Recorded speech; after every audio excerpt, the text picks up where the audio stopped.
the Nintendo Switch 2 has 9 gigabytes of RAM usable for games. Let's get to the video and let's talk about this. This is lavoncason here, back at it again with another YouTube video. So Nintendo Switch 2 has 9 gigabytes of RAM usable for games and 3 gigabytes of RAM for the OS. This comes from Digital Foundry, so take what you will with this information. You can treat it as fact, you can treat it as, wait and see, or you can treat it as false.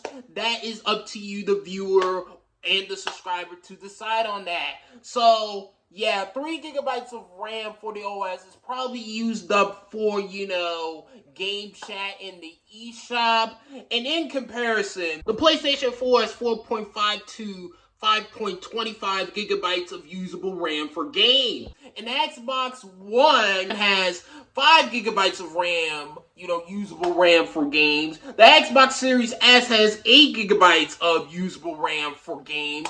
And, the PlayStation 5 has, 12.5 gigabytes of usable RAM for games. The Nintendo Switch 2 has more usable RAM for games than the PlayStation 4, the Xbox One, and the Xbox Series S, but not as much usable RAM as the PlayStation 5. How does lavoncason feel? Personally, I feel that the Nintendo Switch 2, I would expect it to at least have 10 to 10.5 gigabytes of RAM for games and 2 gigabytes for the OS. But that is just me. But what do you guys think? Do you guys think that 9 gigabytes of RAM is enough for the Nintendo Switch 2? Is it not? Let me know in the comment section below. This is lavoncason. Sign out in peace.